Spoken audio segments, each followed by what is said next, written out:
எல்லோருக்கும் வணக்கம். நான் உங்கள் விஷால் பேசுகிறேன். உங்கள் எல்லோருக்கும் தெரியும், செப்டம்பர் 15th மார்க் ஆண்டனி நேற்று வேர்ல்டு வைட் ரிலீஸ் ஆகிருக்கு எல்லா மொழியிலும். முக்கியமாக இதோட பதிவு வந்து நான் செய்ய வேண்டிய என்னோட கடமைன்னு எனக்கு தோணுது. அஃப்கோர்ஸ் எல்லோரும் வந்து உழைப்பு நாங்கள் உழைச்சிருக்கோம்னு சொல்லுவோம். அதை தாண்டி வெள்ளிக்கிழமை வந்து இந்த தெய்வங்கள் மேலே இருக்கிற தெய்வங்கள் வந்து ஆசீர்வாதம் இல்லாமல் வந்து எந்த படமும் ஜெயிச்சது கிடையாது. ஸோ இன்னைக்கு வந்து இந்த மார்க் ஆண்டனி திரைப்படம் வந்து அவ்வளோ பெரிய பிளாக் பஸ்டர் அப்படின்ற வார்த்தை வந்து கேட்கும்போது, எல்லாரும் வந்து பாராட்டும் போது, என்ன மட்டும் இல்லை, யசஸ்வரி சார், சுனில் அவர்கள்,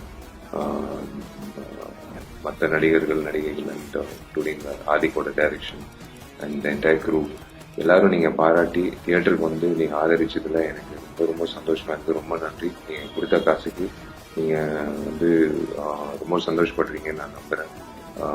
ரொம்ப ரொம்ப நன்றி. த்ரூஅவுட் தமிழ்நாடு மட்டும் இல்லை, கேரளா, கர்நாடகா, ஆந்திர பிரதேஷ், தெலுங்கானா எல்லா இடத்துலையும் ஓவர்சீஸ்லையும் சரி ரொம்ப வெற்றிகரமான ஒரு வசூல் ரீதியாக மட்டும் இல்லை, எல்லாரும் மனசார பாராட்டி இருக்காங்க, வாழ்த்துருக்காங்க. ஸோ எனக்கு ரொம்ப ரொம்ப ஹாப்பி. தேங்க்யூ. தமிழ்நாடு மக்களுக்கு என்னோட நெஞ்சார்ந்த நன்றியை நான் தெரிவிச்சுக்கிறேன். கண்டிப்பாக இதை நான் மனசை மைண்டில் வச்சுக்கிட்டு அடுத்தடுத்து நல்லா உழைச்சி இன்னொரு நல்ல படம் கொண்டு வருவேன்.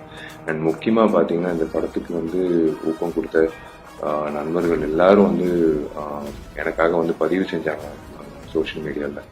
என்னோட டார்லிங் கார்த்தி ஆகட்டும், டார்லிங் வெங்கட்பிரபு ஆகட்டும், டார்லிங் சிம்பு ஆகட்டும், அண்ட் எல்லோரும், கார்த்திக் சுப்ராஜ் பிரதர், எல்லாருக்கும் வந்து நான் நான் மறந்துட்டேன்னா மன்னிச்சுக்கணும். எல்லாரும் வந்து பாராட்டி இருக்காங்க, மனசார பாராட்டி இருக்காங்க. நல்லா தெரியுது இது ஏதோ பண்ணணுன்றதுக்காக இல்லாமல் மனசார பாராட்டி இருக்காங்க. தேங்க்யூ ஆல் ஃபார் த இண்டஸ்ட்ரியில் இருக்கிறவங்களும் சரி, மக்களும் சரி, எல்லாரும் வந்து அந்த மெசேஜ் எல்லாரும் காதுபட கேட்கும்போது ரொம்ப நிறைவாக இருக்குது.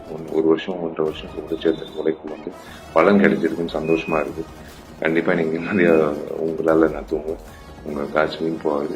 அதே மாதிரி நான் உங்களுக்கு ப்ராமிஸ் பண்ண மாதிரி ஒவ்வொரு டிக்கெட்டுக்கும் ₹1 வந்து கண்டிப்பாக இந்த உங்கள் சார்பாக நான் விவசாயிகளுக்கு நான் கொடுக்கறதுக்கு கடமைப்பட்டிருக்கேன். நீங்கள் எல்லாரும் நல்லா இருக்கும். தேங்க்யூ.